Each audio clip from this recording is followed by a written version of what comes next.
Lahai-Roi is the gift that keeps on giving, and gosh, I wish it would stop giving, because it's literally been less than 12 hours since my last video. What Wuthering Waves has just dropped for 3.0, a preview of Lahai-Roi's environments, echoes, and a new combat mechanic. That's right, we're getting new mechanics into the game, so I read it so you don't have to, and also preview it because we can actually test this combat mechanic right now. It's available in game, so you know, if you want to see all that, please leave a like and subscribe, and let's dive right into what we have today. So we're going to talk about all of the, just kind of the Lahai-Roi preview, and then of course we're going to go pretty in depth to the combat mechanic because it's available in game to us, so we can kind of check it out. And of course you can check out the timestamps in the description if you're looking for anything specific. But let's go ahead and move through here. So Lahai-Roi, known as Solaris's Extreme, is situated beneath the Roya Frostlands. This is where the Spacetrek Collective and Startorch Academy is established. Take a sneak peek right here, and of course this is something that we already figured out you know, through the trailers that we've been watching previously. So let's go ahead and tab over right now. So comprehensive mirror for historians, Lahai-Roi. Post-Lament Epiphany comprehensive mirror. So this is actually a cool thing. We get to see a title card for how they do this. If you don't know, post-lament Epiphany, is basically the term that they use for anything that has happened after the lament. As sort of like as sort of a guide to what's going on. So instead of the stars intertwine, which is when you meet companions and people, this one is comprehensive mirror for historians. So this is cataloging the details of the world. Anyways, Lahai-Roi, known as Solaris's Extreme, blah blah blah. Okay, we saw this actually. Let's take a sneak peek. So we got some cool stuff out here. We got some like moon signs. Some cool patterns, you know, very iconography of the place. And now we get to here. Factions in Lahai-Roi. A warm and human haven between the Roya Frostlands, also known as Solaris Extreme. Ancient shifts in the planetary axis turned Lahai-Roi into what it is now, Solaris's pole, causing the Roya to move their settlements underground. And this is where the Spacetreck Collective has established Startorch Academy, the cross-border academic metropolis that has become the cradle of knowledge. So it's interesting that they call it a metropolis because, as I said many times, Lahai-Roi cannot be that big. If it is, I will be shocked, because I do feel like that this is a place that's going to be smaller, but they're calling it a metropolis. But I can make a million things, but I do feel that this is still going to be a smaller place. But there is clearly some sort of city. It's why Lynae can be riding a motorcycle across the area, you know, without crashing into the first wall she sees. But anyways, that's pretty cool. So we also get to establish that there used to be an ancient civilization on the Roya Frostlands before they moved underground and eventually established you know, society. This is also really cool that the shifts in planetary axes cause this area to become the place that is completely frozen over, because, you know, as you know, the North and South Pole in real life, it is a thing as a result of being on the edges of the Earth's axes. But in this situation, it seems to be that Solaris 3 has had axes shift, and that is a really big deal. You know, in our real life, our axes of the Earth will eventually shift, but it takes millions of years to ever actually get there. And it's a really cool concept of that, like, you know, the poles up there will eventually no longer be frozen over. They'll actually just be clean ocean or ground. And the places, like, you know, maybe not specific, let's just pick a humid place, right? Africa might become a frozen tundra at some point, but that's millions of years away. So it's really cool that there could be you know, things, world bending consequences in the world of Wuthering Waves, to make it so that literally places become frozen over thanks to the shift to planetary axis. Great piece of science. I mean, hey, it's the Startorch Academy, baby, we got to get that science in there. But speaking of the Startorch Academy and their partners, the Spacetrek Collective, a non-profit international research alliance jointly created and overseen by various countries, regions, and factions in Solaris. Yeah, we know that. Its core mission is to advance methods of space travel by studying the Exostrider for benefits in all Solaris. So once again, we come back to the Exostrider. If you watch my previous videos, you know, covering the trailer, that is the 5-man drip marketing for the stuff. But the Exostrider seems to be a gigantic Titan-sized robot that is buried in the ice, you know, in the Roya Frostlands, and beneath it leads all the way in to the lab itself. But the Exostrider is probably some sort of like being, or some sort of like super robot that has been crashed here for decades. And I do wonder if the plan, you know, this time around, the plot, because they're putting so much emphasis on it, is that the Fraxis might reawaken you know, the giant robot and, you know, start wreaking havoc across the land. I mean, hey, that'd be awesome. Fighting a giant mecha in Wuthering Waves, say less. That sounds great. what is it? Moving on to, of course, Startorch Academy, short for Spacetrek Collective Startorch Academy. Okay, cool. Startorch Academy forms the part of the Cross-Border Research Alliance and is a knowledge seeker's paradise. The name comes from the phrase "Let knowledge be your guiding star. Raise high the torch of tomorrow." Yep, we heard that in the trailer. In this academic metropolis, cultures melt together and knowledge is freely shared. Yeah, so this is this is the think tank. This is the think tank of Solaris. If you know, all your governments have a think tank where just the smartest minds of the world try to figure out you know, problems, like extremely complex problem solving, what is it, and whatnot. And of course this one is purely based on science, not government, what is it, but that's super cool that we're having this kind of deal you know, pretty early on, because we already know many other civilizations have you know, very similar situations where they have this like super, what is it, like super high-end research facilities, etc. We know the New Federation has one. You know, like half of the Jinzhou cast are actually from the New Federation and moved here because they don't like what happens in the New Federation, what is it. And also, of course, you know, Jinzhou has its established science lab, etc. So this is really cool to see, you know, more and more of these crop up, because scientists are a super important part of Wuthering Waves lore, and you know, many of them have literally died or, you know, created natural phenomenon, what is it, like the retroact rain, literally just to try and study what that meant, and that's super cool. So let's take a look at the actual description of the Research Institute, short for the Spacetrek Collective Research Institute. We're just gonna start skipping these. The Research Institute, like Startorch Academy, is part of the collective. They focus on cutting-edge research and applied advanced technologies. The ring-shaped institute connects to the Starward Lahai-Roi transport hub and overlooks all of Lahai-Roi from the top of the Exostrider's great sword, which itself is a subject of research. So there we go. Once again, the Exostrider is some sort of giant mecha who now holds a giant sword. Oh boy, I can't wait to fight that. And then Rower's gonna parry it, and then he's gonna slice it off, pick it up, and he's gonna enter Zandatsu and then try to slice it up. And comment if you recognize that reference. Anyway, that's fun. There's actually no images in the background, which is a dang shame because you have to connect the trailer together, but you know, that's cool.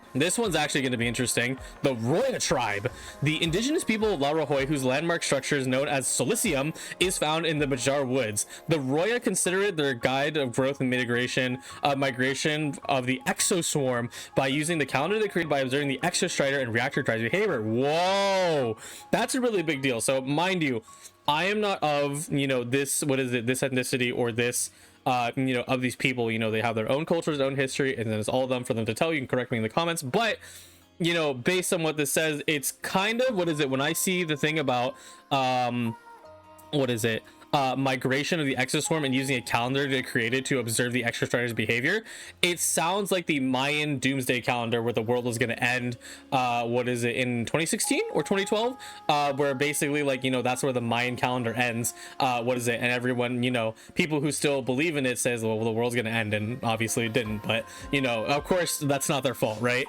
But either way, this is really interesting because not only have we clearly established some sort of tribe, and I had suspicion that Sergica, right? Remember, Sergica is some sort of tribes member, what is it, or someone who is of ancient technology, what is it, in this sort of area, and she's probably part of the Roya tribe, which is going to be super duper interesting. So we also get to see that there are other places in Lahai-Roi that are not completely frozen over, but it's still a frozen wasteland.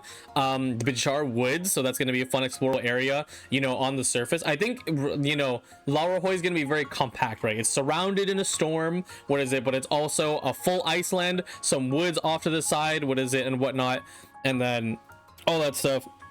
And then we have the entire underground lab facility in Metropolis for technology, which is just a really, really cool concept. I want to see how far they can take this and how cool it's going to look. But this one's interesting. Guide the growth and migration of the exoswarm by using a calendar created for observing the Exostrider Reactor Tribe's behavior. So there are many things coming outside of the Exostrider that are like the exoswarm, and it's kind of like a locust raid, like, you know, like it's a locust raid, but they're all robots. I mean, that's horrifying, first off, but that's really interesting because another thing about, you know, many of our ancient history tribes is that, you know, they're very good at, they had to do a lot of things to figure out, you know, crop cycles and stuff. And, you know, instead of tilling the crops, I have to imagine that Mr. Exoswarm is gonna be tilling some humans, so that's gonna be fun. That's so cool, man. Dude, man, this is such an interesting area. What is it? And now we actually get to see some actual exploration preview of the area, so let's go ahead and dive in. Centuries ago, both Calamity and the Extra Strider emerged in Lahai-Roi from deep underground. The Frostlands caved in, devouring all life forms and erasing every sign of their existence. So back then, the Roya tribe who moved underground, probably all of them died, what is it, in this incident.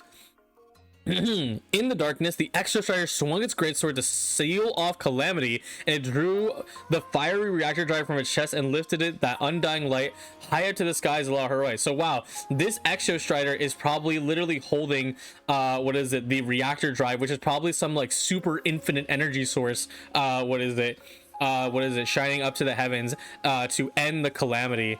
It's interesting because it seemed to be the Extra Strider killed people, but also isn't really a killer. It's something that's controlled. It's a robot. Once again, it'll be really interesting to see if the Fraxidus can get their hands on this, or if they'll even be involved in Lahai-Roi, because I'm sure they'll figure out a way to get in. I mean, they always do, and maybe we'll get to see a new overseer that's going to be really hype, but definitely they should totally try to take over this robot. That would be a really, really cool plot device, and I imagine that's how it's going to go, but that's pretty awesome. Let's take a look. Startorch Academy. So we enter through we entered through Honami City, thanks to the Void Rift that we've been able to open unintentionally because we're leaking. And then yeah, we have a way through, so yeah, that's just stuff we already know. Scrolling down to here, so this is actually Lahai-Roi. Inside? Wow, look at this place. It's got it's got archways, it's got very industrial architecture, the buildings are very circular. It's not this kind of super metropolis that I'm imagining, but you know what this kind of reminds me of?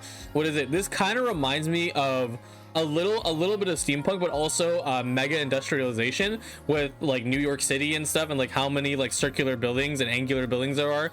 In the background you can see mostly this like dome back here. I'm like, oh wow, that's interesting. According to Chisa, Rover once attended the Startorch Academy. Maybe you'll get to meet some old friends. Oh my, won't I?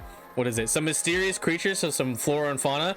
The bizarre woods, the Lahai-Roi, are home to an extraordinary creature to accompany the Roya tribe. It is said that these creatures only approach people they trust. Yeah, so this is going to be that, section of the Frostlands that has flora and fauna in it, as well as some spirit type creatures. So that's going to be really interesting. Maybe they're echoes, maybe they're not. That'll be cool. Now we get to the fun part. Mecha Echoes. Everyone said, because of how these things are, that's probably going to pop up way later, in the future when it comes to, New Federation, which is the most likely a technology focused nation as well. This is just kind of a subdivision where the people aren't freaks. But anyway, most echoes found in Lahai-Roi look mechanized, and we take a little closer look. So something similar to a clang bang. We got a little volt charger rabbit. It's got screws for eyes. It's got a little like freaky mouth, and then it's got the polarities. Of course, we've got a plus and minus sign, so I think it's gonna be really fun. Maybe it does something cool. This one, what am I looking at? It kind of looks like a deer. Kind of like the Horizon Zero Dawn deers with a really, really big antler. Which is super interesting.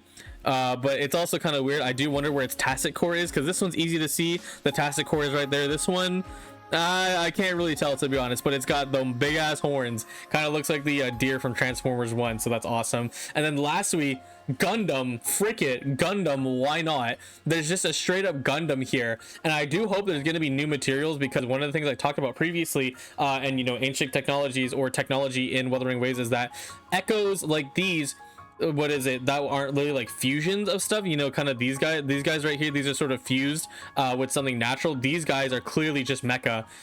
I do hope they start to drop those static boards that are a drop that does exist in game, or at least by name, and is not going to be the other echo drops, because the other echo drops are all related to other things being like natural beings, mutated beasts like bears, or like things that are from the ocean. So this one should definitely have a new drop, and I really hope that that's the case, and hopefully they're cool, man. I mean, these are awesome. Like, having this new diverse what is it, set of designs is so nice after we went through the entire land of, you know, fantasy and fun, and now we're here, what is it, in sort of a pseudo Mecha Nation. Now we're going to the final piece of content, and that is the actual mechanic itself. So I'm going to read it, I'm going to show it, and then I'm going to give it my thoughts. So let's go.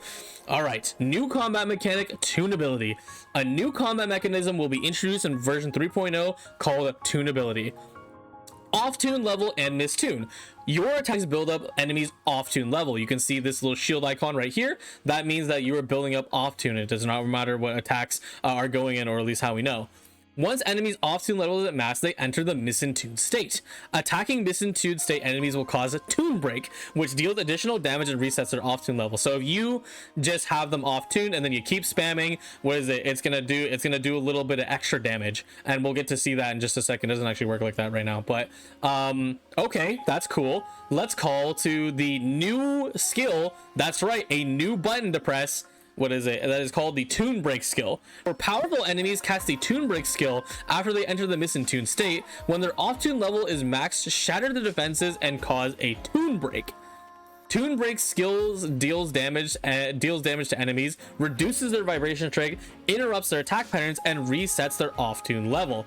Now this is really interesting, and of course it's really interesting that they're even talking about this, because this is something that's available in game right now. We were all expecting that the upcoming tactical simulacra, which is a great mode, mind you, what is it, which is just simply fight some enemies and you get some buffs, what is it, fun stuff, right? But the tuning mechanic is literally available in game right now. Seriously, go in and try it for yourself. Obviously it's not implemented all the way in the way that we think it will be, what is it, or it should be in the game, but right now you can see everything I hear. Tune break, what is it, tuning efficiency, etc. It's all there. So we're gonna hop in with just Rover just to kind of demonstrate how it works. I'm not trying to fight the boss for real, you can do that on your own, but let's go ahead and take a look. So I have my music off just to like make it easy.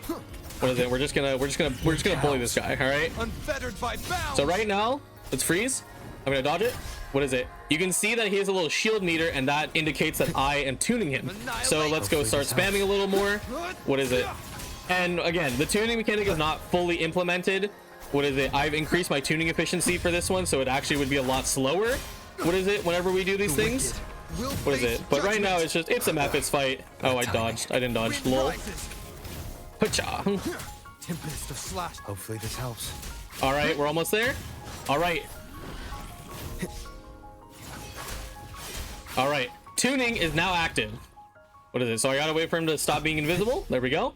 And now I have the ability to press F. Now it is not currently programmed in to make it so that you do not lose tuning when you wait too long, because I literally did a test run where I just stood there after achieving tuning, what is it, and nothing happens of the sort. And the game also says that doing things, because there was actually a tutorial, I'll open it up in a tab in a second, but what is it, it doesn't say, it says that doing other successful things such as, like, you know, dodge attack, counters, etc. So let's actually test the parry, because I assume the intention of this, outside of doing, you know, toughness damage and whatnot, is also to slow down, what is it, enemies who have like parryable attacks or special attacks. What is it? So let's try and get it. Let's try and get it around here. So he's gonna warp in. Oh, patience. Sounds. Oh, I ran out of time. Lamau. All right, hold on. Run it back. Run it back. Hold on. I took too long, chat. I'm sorry. I'm sorry. I swear I'm not watched. All right, lock in, Rover. Unfettered by bounds. Bang. Come here. I swear I can hit a parry. One more time. Wind rises. There we go. That's more like it. Tempest of slashes. Annihilation. Hopefully this helps. The wicked will face There we go. judgment. All right, we're back. So let's try hitting only the parry this time. One with the sound. There we go. So it used one of those and it did actually parry it, and now it's back to its normal state. It has a lock state as well. What is it? So you can't overcharge it. What is it? But that's kind of interesting, and it's just represented by an echo skill. However, what is it? As we're gonna see when I go ahead and move on, what is it to what is it, some other photos of the entire deal, is that you'll notice that Yang Yang here, was awesome that they're demoing with it, by the way, is holding a certain stance, what is it, of sorts, and that stance looks really familiar now, don't it? And that's because we have seen this stance before. This is something that we've already been able to do in game, but we have the ability to throw out a finisher against certain enemies. We've been able to do it against the crownless, we've been able to do it against the second crownless fight, and then we've also been able to do it in the Rinascita finale. And it's just a cool hype moment aura. It serves no mechanical purpose, it just looks awesome. And I have always been a big thing, or have been a big guy of saying that this should be available in game as a sort of fun thing, but I didn't think it would turn into a mechanic. And I'm a little concerned because of just what I'm able to see in terms of the mechanical detail of the numbers and whatnot. I don't like this mechanic, and I'll explain why. So obviously, I think it's going to look cool, and I really hope that Wuthering Waves is able to give this a unique animation, when it comes to these guys, and what they do. But I also don't think that's very realistic, because as we've seen, or just as you know, these gacha games have so many characters, and needing to make a specific animation for every single character that exists on the thing is doable, but it's also a lot of work. Wuthering Waves, and mind you, Wuthering Waves never disappoints, but it's a lot of work for Wuwa, and I wouldn't expect them to do it, but it would be cool if they did. But you can see that Yang Yang is sort of holding her own stance, and she has a little wind burst situation, which is something I'm hoping for with that. But to talk about the mechanical details of this, is that why are we doing this? Like, why? And the important thing to establish is that this is not tied to attribute. This is purely tied to how many times you hit the enemy. But it really only seems to be something that's actually properly effective on big enemies and not really small ones. And I mean, obviously small ones, you knock them over, whatever, but it feels weird to give this to every enemy, because clearly this is something that would be designed for someone that's more elite or like single of the sorts. Because also, what happens when you have to tune break multiple enemies, or you have to do mistuning? Like, it's weird, right? Like, when you hit AoE situations, like, how are you going to deal with that? With here, it makes a lot of sense. But another problem I have with this is that you see how many things this does. It deals damage to enemies, reduces their vibration strength, interrupts their attack patterns, which is the important part, I think, and resets their level. Of course, that's fine. And the only thing I'm okay with this here is the fact that it interrupts attack patterns, because all the enemies in the game, or at least a lot of them, have a sort of black and white red flash, which indicates it's an attack that could be blocked if you have the correct echo skill. And making this available could be this sort of like special parry, a resource that you need to save, so that you can stop some of the enemy's most powerful attacks. And that's awesome. But here's again the problem. Why is it reducing vibration strength? It's dealing damage, it's and I say that because one of the big things about vibration strength, or I'm just going to call it the toughness meter on most enemies, is that not only does it really only apply to elite enemies in this game, being this guy. So when I go to this guy over here, who's not an elite enemy and doesn't have a toughness meter, it means nothing, basically.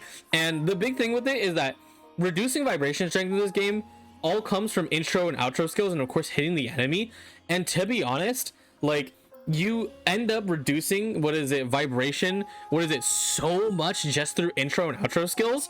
That it feels a little weird for this to do, because at the end of the day, let's say that this is a thing where, yes, you could use it to, or the way I'm perceiving it is that it is a piece of content that interrupts attack flows to make your 1v1s a little more dynamic, and that's helpful. But then the thing is like, what is it serving in like multi-wave situations, or situations where I'm trying to deal with like a lot of other stuff, and having vibration strength being monopolized into a skill that does like almost everything is really weird. And I don't know how I feel about that, because there's also no attribute really applied to this situation. And I mean, of course, we got to see it in game, but I'm very happy that there's a new mechanic.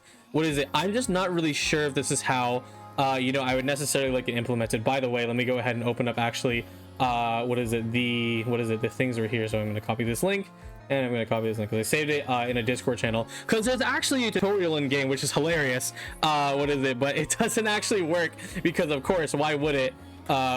So here's the two Discord screenshots I have. So this is the original, what is it, off tune level, tune break, what is it? Yeah, so what is it? Let's see here. Let's just read the whole thing, right? Some of your attacks build up certain enemies. Again, that's an issue. Certain enemies. What do you mean certain? Like, if this is a universal mechanic, it needs a little more thought, in my opinion. Once the off-tune level reaches the limit, they enter the Mistune state. During this state, you can unleash a powerful tune break to shatter enemy defenses. Landing a tune break resets the enemy's off-tune level and inflicts tune disruption, leaving them vulnerable to follow-up attacks. Again, what does that mean? It disrupts their attack pattern and then they get up. What do you mean by that? When an enemy uses a special skill, a red ring will appear as a warning. This is good. What is it? If you successfully dodge or counter the attack, the enemy will immediately enter the Mistune state and attack enemies with tune break. Tune break in this state will not reset their off tune level. Okay, so now it's a flurry rush. Now it's a Legend of Zelda flurry rush. Mind you, this is the event, but this makes no sense. Like, it literally doesn't. Like, what purpose is this skill serving for me? Because I think a really good idea is that before enemies unleash the red ring, you saved tune break as a resource, where you have to dynamically decide, do I spend it now for more damage, or do I spend it to block very dangerous attacks and take advantage of that situation? Because, for example, here the Crownless, when it does a red ring, because Crownless has been in the game forever, when Crownless does red ring, it does multiple slashes and then a really big AoE hit when it does this dive bomb attack, and you always used to be able to counter it with the heron, the violet feathered heron, or the cyan feathered heron. But like, when you added Mistune into it, it's like, what am I doing here? I don't understand. What is it? And I'm not saying like, oh, like, you know, I refuse to research and stuff. Like, I'll play with this, but I'm a little confused as to what are we accomplishing with this new mechanic? And I really hope Wuthering Waves, hey, listen, Kuro Games, listen, you better not make this a mechanic that literally only works with the new characters. This needs to be something that's universal, because Wuthering Waves' biggest problem when it comes to its not reaction time, depth, because it has plenty of that, is the mechanical and the sort of horizontal depth the game can go in terms of its attribute system, and also small mechanics like these. The way the mechanic is implemented is that it is a resource that you need to build up to and then expend at the right time. I think that's great. But if it's just a thing where if I successfully dodge or counter the attack, like by hitting it, then it's just another parry. Like, what's the point, bro? It seems very silly, to me. So I'll have a more in-depth discussion about this, but that's kind of how I feel about it, or at least how it's presented to us and what we know. Obviously, my opinion can change because we have, a long way to go and whatnot. Also, there's a new enemy here, by the way, that's new. But we have a long way to go before we get to see this tuning mechanic, available in game. But I appreciate you guys, sticking around just to listen to me talk about this, because mechanical changes in Wuthering Waves are very, very, very important. And if you don't, kind of give the feedback about how it is, I think I will give feedback about this one. I'm like, hey, I think I need you to tell me a little bit more about this before I kind of feel okay with you adding this to the game permanently, because it's an extra piece of the UI. It's a thing you need to watch out for during combat, and it potentially may not actually upgrade combat in the way we think. So I'm cautious about thinking this is really good or not, but hopefully it is. I mean, Wuthering Waves cooks, man, and hey, they listen to players. So if you ever feel when this finally comes out on December 25th, if you're not really liking it, let them know and they'll change it. And I think there's definitely a way